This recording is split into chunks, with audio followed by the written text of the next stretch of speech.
காஷ்மீருக்கு தனி அந்தஸ்து கொடுக்க வேண்டும் என்பது 306A அதான் இருந்துச்சு.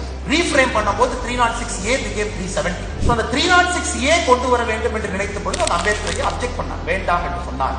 அப்ப சந்திச்சு ஒரு பேசுறாரு. அவர் சொன்ன வார்த்தை, அந்த ஆங்கில வார்த்தை நல்லா நம்ம புரிஞ்சுக்கணும். என்ன சொன்னாருன்னா, you want the whole of India to defend Kashmir, you want the whole of India to take care of Kashmiris, but you don't want Kashmir to be a part of the rest of India.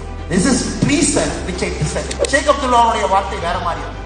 Kashmir is the entry point to India. So நாங்கள் உங்களுக்கு முக்கியம், because நாங்க Jio political சென்டரா இருக்கும். எங்களை நீங்க சரியா பார்த்துட்டீங்கன்னா உங்களுக்கு பிரச்சனை வரும். அது அப்பவே இந்த பிரிவினை வாக்குத்தத்தெல்லாம் அப்பவே தடை போட்டுதான் 306A எனக்கு வேண்டாம் என்று சொல்லி நான் செய்ய மாட்டேன் என்று சொன்னான். அது எப்படி வந்துச்சு அப்படின்னு நம்ம நல்லா புரிஞ்சுக்கணும். ஒரு பெரிய சட்டமேதையாக, ஒரு மிக முக்கியமான இந்தியாவுடைய ஒரு அரசியல் தலைவராக இருந்த கோபால்சாமி ஐயங்கார் அவர், நேரு ஐயா சொல்றாங்க அம்பேத்கர் ஐயா செய்ய மாட்டாங்க, கோபால்சாமி ஐயங்கார் ஐயா நீங்க செய்யுங்க. ஆனால் கோபால்சாமி ஐயங்காருக்கு நல்லா தெரியும் இது எப்படி கொண்டு வரணும். Is very smart man. First ஒரு வேலை செய்யறார்.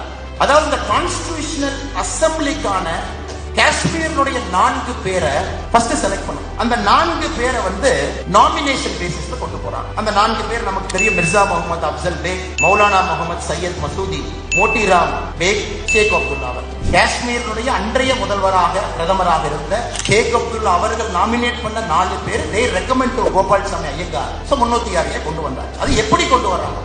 ஜவஹர்லால் நேரு அவர்களுக்கு தெரியும் இந்த பிரச்சனை, தர்ம சங்கடம் எல்லாம். அவர் கிளம்பி அமெரிக்கா போயிடலாம். The day 306A was debated in the Constitution Assembly, Pandit Nehru was not in the Constitution. அப்ப அம்பேத்கர் ஐயா சொல்றாங்க, என்னுடைய எதிர்ப்பையும் தாண்டி இந்திய தேசத்திற்கு இதனால் பிரச்சனை வரும் என்று தெரிந்தும் 306A லேட்டர் ஆர்டிகல் 370 அதை கொண்டு வர்றீங்க, அந்த கான்ஸ்டிடியூஷன் அசம்பிளில நான் இடம்பெற மாட்டேன் என்று உள்ளேயே அம்பேத்கர் ஐயா வரல.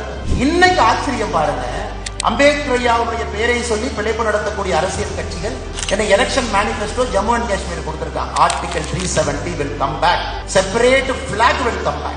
என்னெல்லாம் இருந்துச்சோ எல்லாம் வந்துடும். கூட்டணி 2 கட்சிகள் போட்டு சீட் ஷேரிங் முடிஞ்சாச்சு, பிரஸ் மீட் முடிஞ்சாச்சு, எலெக்ஷன் மட்டும் தான் பாக்கி.